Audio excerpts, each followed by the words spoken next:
Today, we're gonna be lighting up some stuff. And we'll be using these. A lens. And a paper with a black spot on it.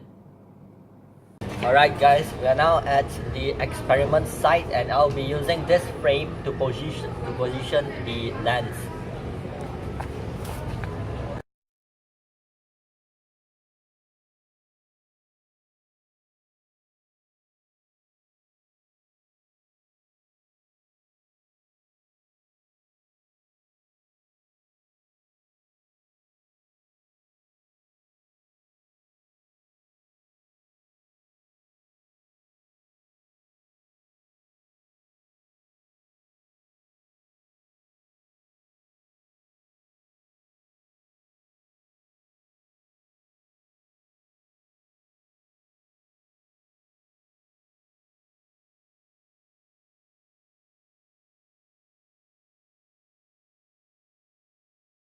You may have already know what phenomenon is this.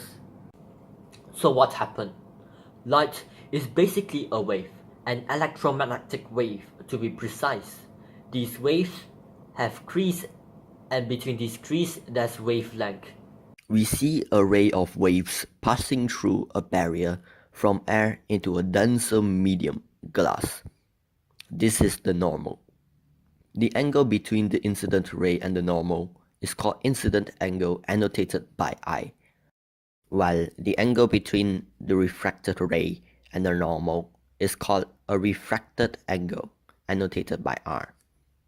We can see that as the incident ray passes through a barrier into a denser medium, in this case glass, the direction of the ray changes.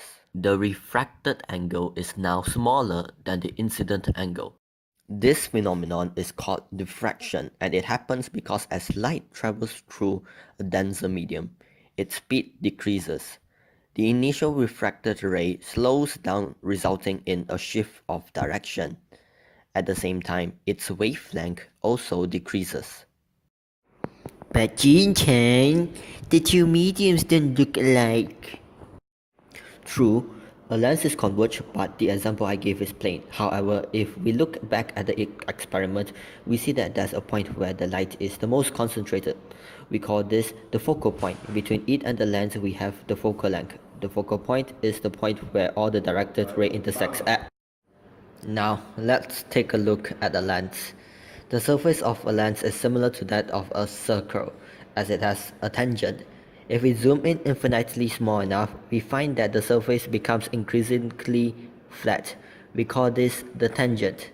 Therefore, the lens have theoretically infinite tangents and normals, causing the light to converge as it is. It's essential to know that sunlight contains heat radiation, a form of heat transfer.